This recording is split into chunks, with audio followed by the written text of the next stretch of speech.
Savez za Srbiju prestao je da postoji posle bojkota izbora. U toku je novo pregrupisavanje opozicije. Stiče se utisak da se menja samo forma, ali da stari problemi i lične nesuglasice ostaju kao prepreka koju je nemoguće preskočiti. Upitali smo građanskog aktivistu Milana Vujića šta su najveći izazovi za srpsku opoziciju. Ja pre svega ne znam da li postoje te lične suglasice koje oni treba da preskoče, ali ono što ja vidim i svakoga dana sam svedok toga da oni jednostavno ne umeju da se obraćaju građanima na pravi način i da greše u komunikaciji sa građanima, da jednostavno oni moraju da promene te takozvane front runnere, odnosno lidere koji će nuditi građanima pre svega nadu, jer oni jednostavno greše u tome što ne nude alternativu ovom režimu i građani su se pre svega navikli da u Srbiji postoje malverzacije, da postoji korupcija, da postoji kriminal i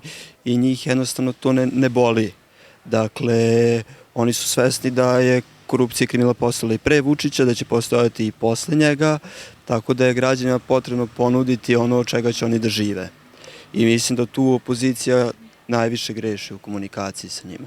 Građanski aktivista, student Milan Vujić, govorio je za KTV televiziju posle operacije lica i glave kojoj je bio podvrgnut pošto ga je u Novom Sadu tukao jedan takođe 22-godišnjak protiv koga je policija podnela krivičnu prijavu za nanošenje teških telesnih povreda. Napadnut je zbog iznošenja političkih stavova. Milan Vujić je građanski društveni aktivista koji je objavljivao članke u Beogradskom listu Danas i na novosadskom portalu Autonomija.